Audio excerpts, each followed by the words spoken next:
আসসালামু আলাইকুম। সকল শিক্ষার্থীকে স্বাগত জানিয়ে শুরু করছি ম্যাথ ক্লাস। আজকে ম্যাথ ক্লাসের ষষ্ঠ শ্রেণী গণিতের চতুর্থ অধ্যায় অনুশীলনী 4.1 এর প্রশ্ন নম্বর 3।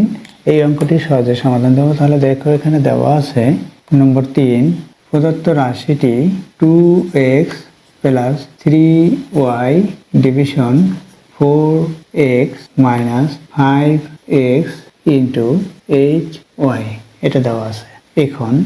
এখন লিখে প্রদত্ত রাশিটি লিখব 2x প্লাস 3y, এখানে ডিভিশন 4x মাইনাস এখানে 5x ইন্টু 8y এটা দেওয়া আছে ইকুয়াল দেই 2x প্লাস এখানে এই যে ডিভিশন অর্থাৎ 3y কে 4x দ্বারা ভাগ, তাহলে আমরা এভাবে লিখতে পারি 3y বাই 4x।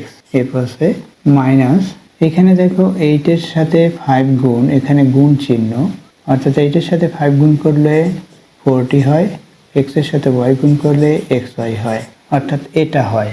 দেখো রাশিটি এটা পেলাম। রাশিটি হতে এখানে কয়টি পদ আছে? দেখো, একটি পদ, দুইটি পদ, তিনটি পদ। রাশিটিতে তিনটি পদ আছে। লিখি রাশিটিতে তিনটি পদ আছে। এখানে কয়টি পদ আছে সেটা বলছে, তিনটি পদ আছে। এবং পদগুলো কি কি? পদগুলো হচ্ছে 2x এটা একটি পদ এবং 3y ভাগ 4x অর্থাৎ এই হইতে এই পর্যন্ত এটা একটি পদ।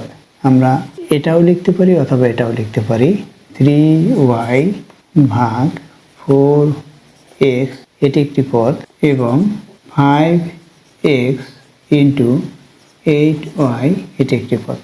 অ্যান্সার কি? 10টি পদ এবং পদগুলো হচ্ছে এত। এটাই হচ্ছে অ্যান্সার। তাহলে অ্যান্সার আমরা কিভাবে লিখব?